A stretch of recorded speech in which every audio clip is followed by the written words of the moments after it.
ये कार्यक्रम में सीएम शिवराज सिंह चौहान पहुंचे हुए हैं। अवैध कॉलोनियों को वैध किया जा रहा है और मकानों के नक्शे बांटे जाएंगे। यहां पर लोगों को 6000 से ज्यादा अवैध कॉलोनियां वैध हुई हैं।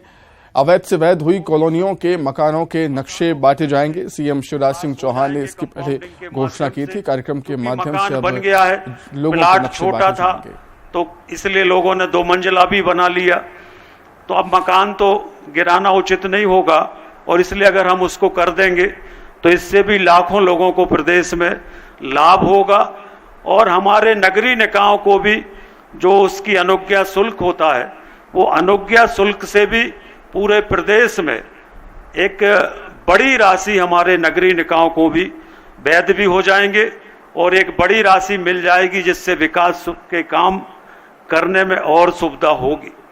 मैं माननीय मुख्यमंत्री जी से यह भी आग्रह करना चाहता हूं कि जो कॉलोनी में हमारे गरीब लोग हैं, जिनके छोटे छोटे प्लाट हैं, उनसे अभी हम डेवलपमेंट का 20% लेते हैं उनसे। अगर इन गरीबों के लिए माननीय मुख्यमंत्री जी ये 20% का भी शुल्क समाप्त कर देंगे तो सारे गरीबों के मकान निःशुल्क पास, सारे मकान आपके पास हो जाएंगे और विकास शुल्क आपको नहीं लगेगा।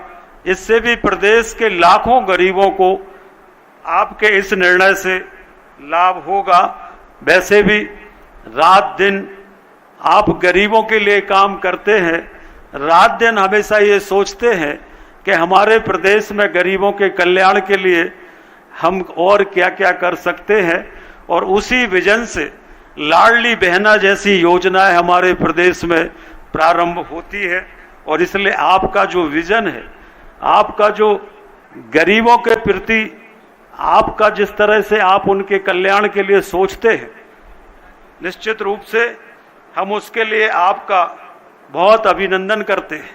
अभी हमारी जो कॉलोनियां बन गई है, जो अवैध कॉलोनियां हैं, उनमें भी अभी एक कठिनाई और आती है कि हमने मकान तो बना लिया, चूंकि हमारा नक्शा पास नहीं हुआ था और हमने मकान बना लिया।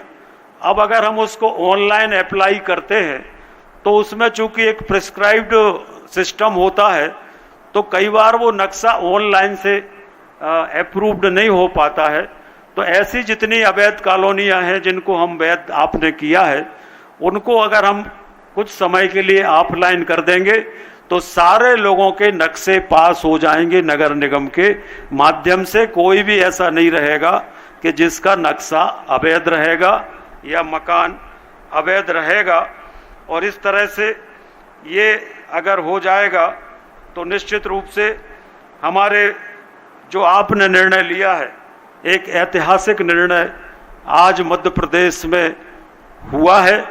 और मैंने माननीय मुख्यमंत्री जी से ये भी आग्रह किया है कि आप इस बात की भी अनुमति दे दें कि जो विकास के काम इन कॉलोनियों में कराना है, वो जो हमारे योजनाएं हैं, चाहे हमारा मुख्यमंत्री अधोसंरचना योजना के माध्यम से हो, चाहे अमृत मिशन योजना के माध्यम से हो, जितनी भी हमारी सरकार की योजनाएं हैं, उन योजनाओं से हम उन कॉलोनियों में विकास करा देंगे। यही निवेदन और आग्रह माननीय मुख्यमंत्री जी से है। एक बार आप सबसे फिर आग्रह है कि जोरदार। चलिए आगे बढ़ते हैं। मध्य प्रदेश विधानसभा का चुनाव जैसे जैसे नजदीक आ रहा है, वैसे वैसे सियासी सरगर्मियां भी बढ़ती ही जा रही हैं। विकास और भ्रष्टाचार से उठकर सियासत अब परिवारवाद पर शुरू हो गई है। सीएम शिवराज सिंह चौहान के बेटे कार्तिकेय चौहान ने कांग्रेस पर हमला बोला।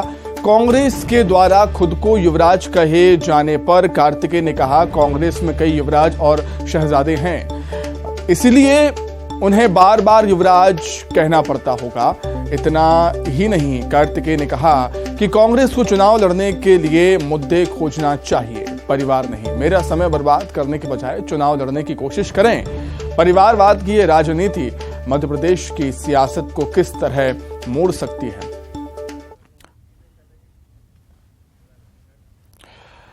आइए भोपाल का रुख करेंगे, जहां पर कार्यक्रम में सीएम शिवराज सिंह चौहान संबोधित कर रहे हैं। हमारे जल संसाधन मंत्री आदरणीय तुलसी सिलावट जी, हमारे चिकित्सा शिक्षा मंत्री श्री विश्वास सारंग जी, राज्य मंत्री नगरीय विकास श्री ओपीएस भदौरिया जी, भोपाल की कर्मठ और यशस्वी सांसद श्रद्धेय साध्वी प्रज्ञा सिंह जी, हमारे वरिष्ठ नेता पूर्व प्रोटेम स्पीकर हुजूर के विधायक आदरणीय रामेश्वर शर्मा जी, गोविंदपुरा की हमारी लोकप्रिय विधायक बहन श्रीमती कृष्णा गौर जी, हमारी महापौर बहन श्रीमती मालती राय जी, हमारे पूर्व महापौर आदरणीय आलोक शर्मा जी, भारतीय जनता पार्टी के जिलाध्यक्ष सुमित पचौरी जी, किशन सूर्यवंशी जी, प्रमुख सचिव नीरज जी, एमआईसी के सभी सदस्यगण और भोपाल में यहाँ और पूरे प्रदेश के अलग अलग शहरों में आज इस कार्यक्रम से वर्चुअली जुड़े हुए मेरे सभी बहनों, जैसे भाइयों, जबलपुर में सांसद श्री राकेश सिंह जी बैठे हैं, अशोक जी बैठे हैं, अलग अलग स्थानों पर सभी शहरों में आज ये कार्यक्रम सुना जा रहा है। तो सभी शहरों के हमारे सांसदगण, विधायकगण, हमारे रहवासी संघ जो पधारे हुए हैं अलग अलग कार्यक्रमों में, वो सभी साथीगण, मेयर, नगर पालिका, नगर पंचायत के अध्यक्ष और पार्षद बहनों और भाइयों, आप सबका मैं हृदय से स्वागत करता हूं। पाई पाई जोड़कर सुख दुख जहां बसर होता है, छोटा बड़ा जैसा भी हो अपना घर सबसे सुंदर होता है। हर एक का सपना रहता है कि जीवन में उसका अपना एक मकान हो, बड़ा हो छोटा हो, लेकिन रोटी, कपड़ा और मकान ये जीवन की प्राथमिक आवश्यकताएं हैं। मकान के बिना जिंदगी हम काट नहीं सकते। फुटपाथ पर सोने की कल्पना नहीं की जा सकती। मकान केवल ईंट और गारे का भवन नहीं होता, वो हमारा पवित्र मंदिर जैसा होता है। हमारा शरीर नहीं, शरीर के साथ साथ हमारी आत्मा भी निवास करती है। मकान हमारे बच्चों के लिए सपनों का घर भी होता है। मकान हमारे बच्चों के लिए स्वर्णिम भविष्य भी होता है और इसलिए हर एक चाहता है। भारतीय संस्कृति मैंने तो देखा, गांव में भी यह बात चलती थी कि अगर बच्चों के लिए मकान नहीं बनाया तो जिंदगी बेकार है, एक मकान तो बनाओ। हर पीढ़ी, दादाजी का मकान टूट गया तो पिताजी ने बनाया, वो मकान टूट गया, पुराना हो गया तो बेटे ने बनाया। हर एक का सपना होता है मेरा मकान, या एक सपना और होता है मेरे बच्चों के लिए क्या छोड़ के जाऊंगा, घर तक छोड़ के नहीं जा रहे। और इसलिए शहरों में मेरे गरीब भाई बहन, निम्न मध्यम वर्गीय भाई बहन, कई बार मध्यम वर्गीय भाई बहन भी, अब देखो शहरीकरण तेजी से हो रहा है। गांव से आबादी शहरों में शिफ्ट हो रही है। अब शहर में कामकाज के लिए आ गए, बच्चों की पढ़ाई लिखाई के लिए आ गए और किसी दूसरे काम के लिए आ गए, तो फिर तुरंत इच्छा होती है कि मकान बन जाए। और मकान बनाने के लिए जिंदगी भर की पूंजी, जिंदगी भर की कमाई पाई पाई जोड़ के अगर बचाई तो मकान बनाने में खर्चा करते हैं। हमारे कई भाई बहनों ने अलग अलग शहरों में, बिल्डर ने प्लाट काटे या प्लाट काटने वाले ने प्लाट काटे, खेत में काटे, दूसरी जगह काटे। मैं मानता हूं जब वो कॉलोनी बन रही थी तब ये ध्यान देना चाहिए था कि ये वैध बन रही है कि अवैध बन रही है। हमारे वो भाई बहन जो मकान बनाना चाहता है उसका क्या दोष, जहां प्लाट मिला थोड़ा सस्ता मिल जाता है क्योंकि कमाई है ही नहीं जाता, तो अपनी जिंदगी भर की पूंजी लगा के प्लाट खरीद लिया और वहां धीरे धीरे पाई पाई जोड़ के अपना मकान भी बना लिया। अब जब मकान बन गया तब सरकार आई और कहा ये तो अवैध है। मेरे बहन और भाइयों, ये न्याय नहीं है। कॉलोनियों की कॉलोनी, अवैध कॉलोनी, यहां मकान नहीं बन सकते, यहां नक्शा पास नहीं हो सकता, यहां खरीदी बिक्री नहीं हो सकती। अवैध मतलब क्या हम अपराधी हो गए? ये अवैध का कलंक इन कॉलोनियों के नाम पर जो माथे पर लगा था, आज उस कलंक को मिटाने हम आए हैं। काहे की अवैध?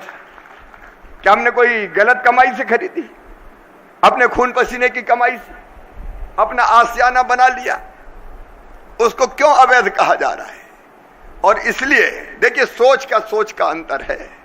एक तरफ हम गांव में मुख्यमंत्री भू आवासीय अधिकार योजना चला रहे हैं, और जिनके पास रहने के लिए जमीन का टुकड़ा नहीं है, उनको निःशुल्क रहने की जमीन का टुकड़ा दे रहे हैं।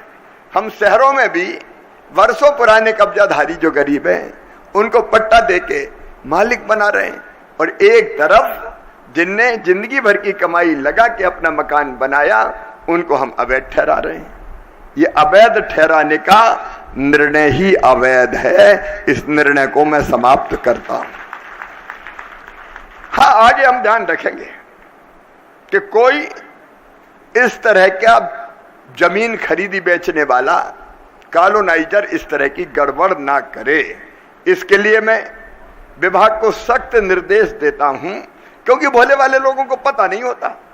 आया प्लाट काटने वाला कॉलोनाइजर, उसने काट दिया, लोगों ने खरीद लिया। तो नजर रखनी है तो प्लाट काटते समय नजर रखनी है, ताकि लोग धोखे में ना आ जाए।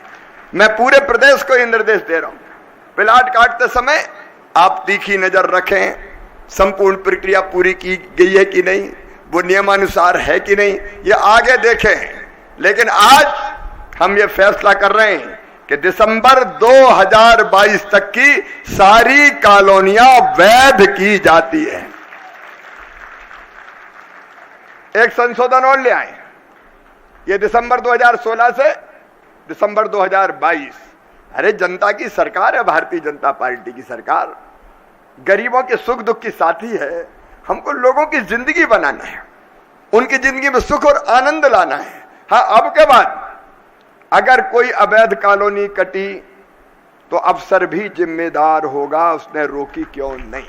वो आप सब जगह निर्देश निकाल दिए, क्योंकि जब कट रही तब देख रहे हैं, तब क्यों नहीं कर रहे हो भैया? जब गड़बड़ हो रही तब रोको तो गरीब बच जाएगा। अब वो फंस गया, मकान बना लिया, बोले अवैध है, ये नहीं चलेगा। और इसलिए भूपेंद्र सिंह जी ने जो चीजें कही है, मैं उससे सहमत हूं। एक तो 22 तक ये संशोधन ले आइए, ये जो लिखा हुआ है 2016, इसको 2022 कर दिया जाएगा। दूसरी चीज,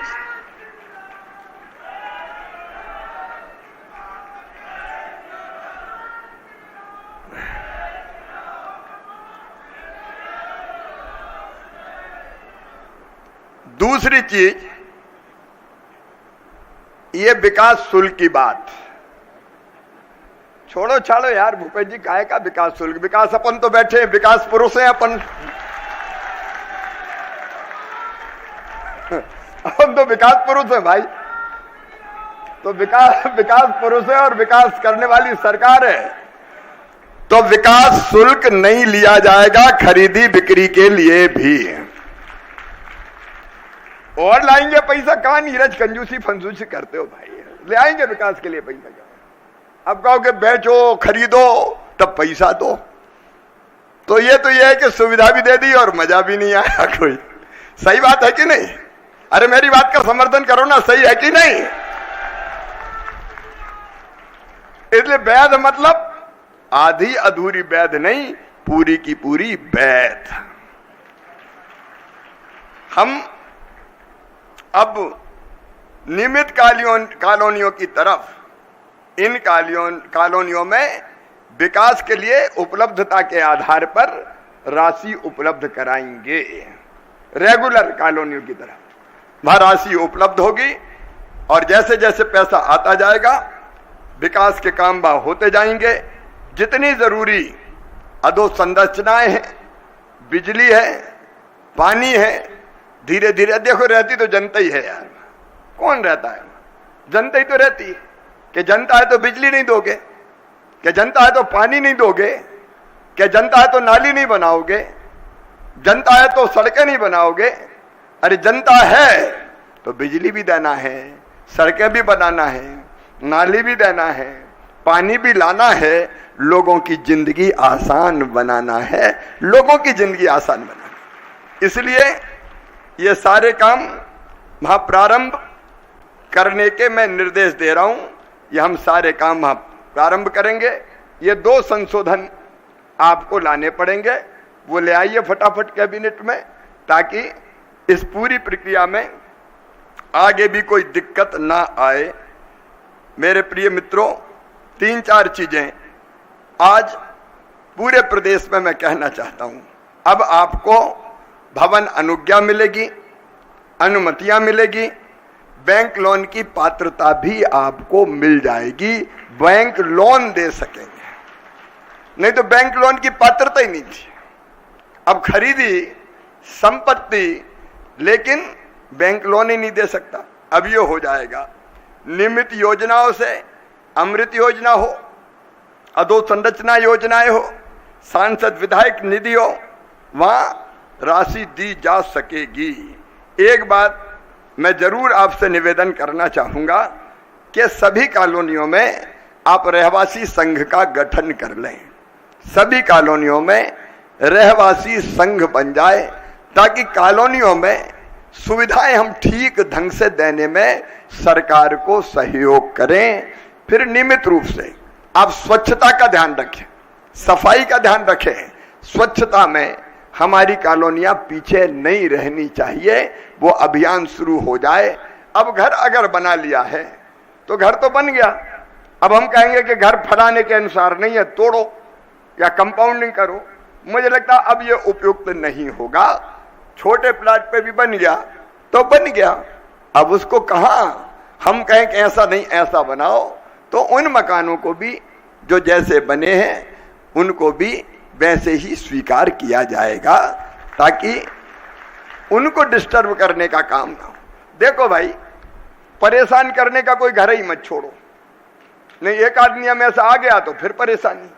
तो परेशानी करने के होने के सारे रास्ते अपन बंद कर दें, ताकि सही अर्थों में कॉलोनियां वैध अपनी होके वहां सारे काम प्रारंभ हो जाए।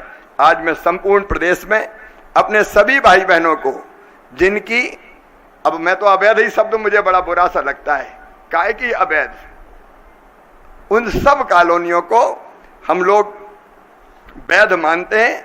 और आप सबसे मेरा अनुरोध है, रहवासी संघ बना के नगर निगम, नगर पालिका, नगर पंचायत भी उन रहवासी संघों को सहयोग करे। 2-3 चीजें, चूंकि नगर सारे जुड़े हुए हैं, एक स्वच्छता के अभियान में मध्य प्रदेश पीछे नहीं रहना चाहिए। अपने अपने नगर को आप स्वच्छता में नंबर 1 बनाने के अभियान में जनता के साथ जुड़ जाएं। और सभी रहवासी संघों से मेरा निवेदन है, इस काम में हमारा सहयोग करें। मध्य प्रदेश नंबर 1 रहना चाहिए। रहना चाहिए कि नहीं? जोर से बताएं, रहना चाहिए कि नहीं? तो मध्य प्रदेश को नंबर 1 हम रखेंगे। दूसरे, सभी नगर निगम, नगर पालिकाओं को मैं ये कह रहा हूं कि हम व्यवस्था पूरी बनाएं, स्वच्छता रखें, अतिक्रमण ऐसा ना हो कि लोगों को परेशानी हो।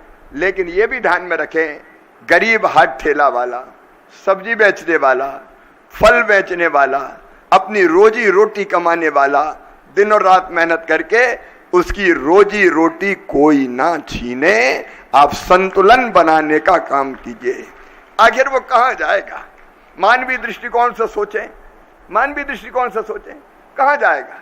कहीं से अगर भटक के आया है, हाथ ठेला में 1000-2000 के फल खरीद लिए, सब्जी खरीद ली, आप व्यवस्था बनाओ। आप उसको बेरोजगार मत करो। गरीबों के ऊपर जुल्म नहीं होना चाहिए किसी भी कीमत पर। दोनों चीजें जरूरी है। ऐसा भी नहीं कि रास्ते रुक गई, ऐसे खड़े के आने जाने का रास्ता। हमको वो व्यवस्था लेकिन ऐसी मानवीय दृष्टिकोण से बनाओ कि उनको बताओ ना कि यहाँ बेचो, ऐसे बेचो। एक अपन भूपेन जी, ये बेचारों को सबको बुला लो, इनकी पंचायत बुला के उनकी भी सुनते हैं तकलीफ। अगले सोमवार को बुला लो, हाथ ठेला वाले, पथ विक्रेता, गरीब आदमी, अरे वो कहां जाएगा बेचारा? उसको भी तो अपने दिल में बिठा के रखना है, उसके भी तो बाल बच्चे हैं, उसके भी सपने हैं, उनको भी हमें देखना है। इसलिए उनकी भी पंचायत बुला ले और उनके भी लिए भी कल्याणकारी फैसले। मैं दोनों में संतुलन बनाने की बात कर रहा हूं कि ऐसा ना हो कि व्यवस्था बिगड़ जाए, लेकिन ऐसा भी ना हो कि उसका घर उजड़ जाए। दोनों में संतुलन बनाने का काम हमको करना पड़ेगा ताकि उसकी रोजी रोटी भी ठीक ढंग से चल सके। एक मेरा भूपेंद्र जी योजना बनाई, ओपीएस भी बैठे हुए हैं, गरीबों का भोजन। देखो, गरीब आदमी आता है शहर में तो कमाने के लिए मेहनत करता है, और अगर उसका घर नहीं है तो कहीं ऐसे भी आते हैं जो रैन बसेरा में सो जाते हैं, उनसे भी मैं मिल के आया हूं। अब भोजन पे ही उनकी मजदूरी का आधा पैसा खर्चा हो जाए तो बचाएगा क्या बेचारा? और इसलिए 5 रुपया में भोजन उसको सरकार की तरफ से मिलना चाहिए, ऐसी योजना आप बनाओ।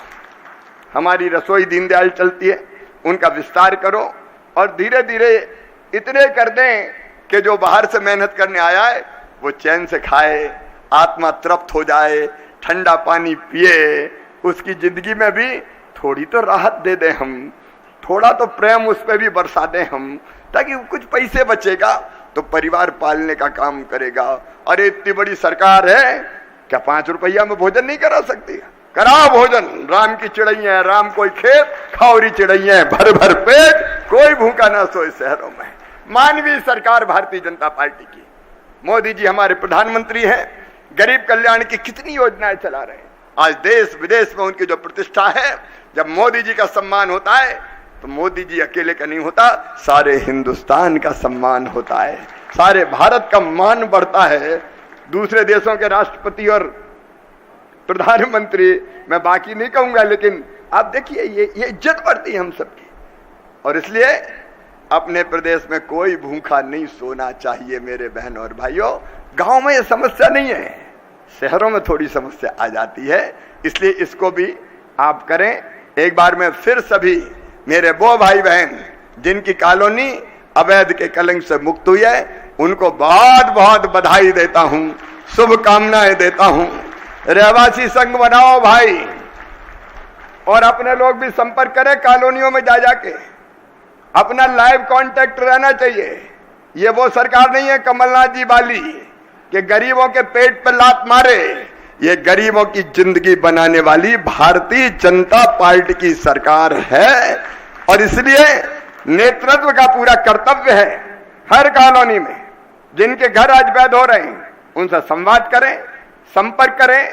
जैसे लाडली बहना जैसी योजना 10 जून से 1000 रुपया मेरे बहनों के खाते में आना शुरू हो जाएगा। अब कई बड़े परेशान हैं, ढपोल संखी घोषणाएं कर रहे हैं, ढपोल संखी। आज तो हम कुछ नहीं है, कल हम ये कर देंगे।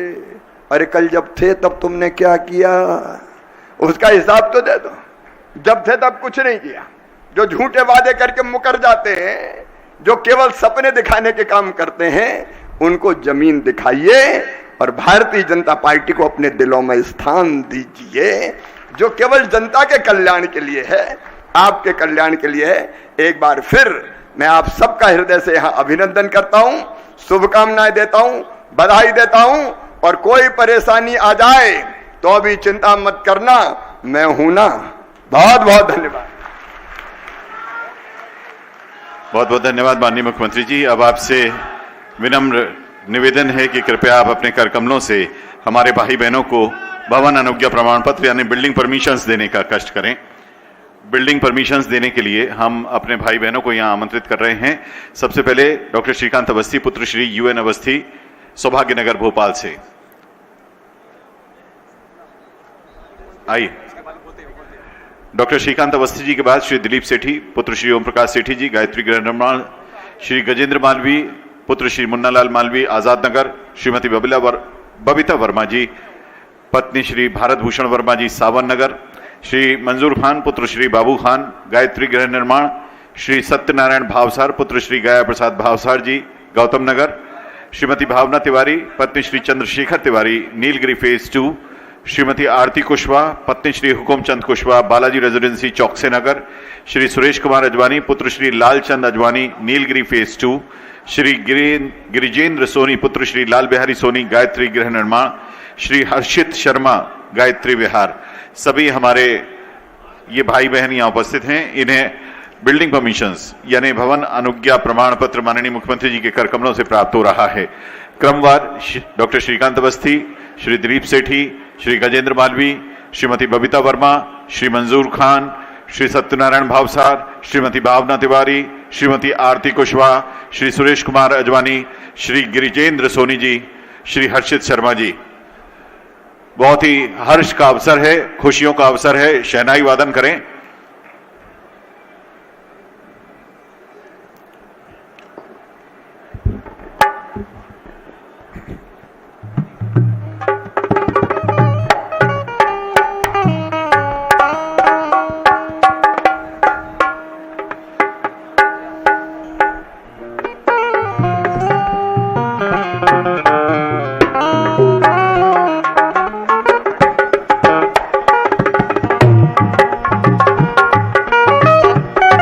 प्रस्थान से पूर्व कृपया आप अपने दाहिनी ओर दीर्घा में जलपान की व्यवस्था है, जलपान ग्रहण करने के बाद ही प्रस्थान करिएगा।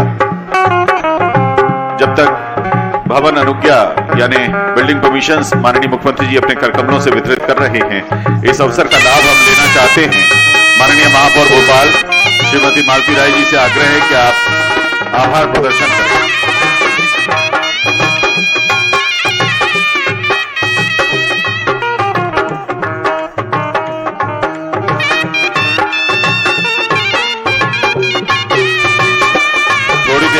थोड़ी देर के लिए बस शहनाई, थोड़ी देर के लिए धीमा कर ले शहनाई जी। महापौर, माननीय महापौर मालती राय जी। आज अवैध कॉलोनी को वैध करने के लिए हमारे कार्यक्रम में बीच में उपस्थित प्रदेश के यशस्वी मुख्यमंत्री सम्माननीय शिवराज सिंह चौहान जी, नगरीय प्रशासन मंत्री परम सम्माननीय भूपेंद्र सिंह जी, राज्य मंत्री भदौरिया जी, चिकित्सा शिक्षा मंत्री परम सम्माननीय विश्वास कैलाश सारंग जी, विधायक बहन कृष्णा गौर जी, विधायक भाई रामेश्वर शर्मा जी, पूर्व महापौर आलोक शर्मा जी, जिले के अध्यक्ष भाई सुमित जी, निगम के अध्यक्ष किशन सूर्यवंशी जी, MIC के समस्त सदस्य, हमारे पार्षदगण, मीडिया के बंधुओं, नगरीय प्रशासन के PS भाई मंडलोई जी, भरत जी, नगर निगम के समस्त कर्मचारी, भोपाल के आए हुए सभी हमारे भाई और बहनें, मैं आप सभी का हृदय से धन्यवाद करती हूँ। बहुत बहुत धन्यवाद माननीय महापौर भोपाल मालती राय जी। अब हमारे ऐसे कुछ भाई बहन जिनके कॉलोनी को वैध किया गया है, वे माननीय मुख्यमंत्री जी का उनके प्रस्थान से पूर्व एक बड़ी माला से अभिनंदन करेंगे और आप सभी से आग्रह है कि स्वल्पाहार ग्रहण करने के बाद ही प्रस्थान करिएगा। आपके दाहिनी ओर स्वल्पाहार की व्यवस्था है। शहनाई वादन से हम इस अभिनंदन में मंगल ध्वनि को आगे ले जा रहे हैं।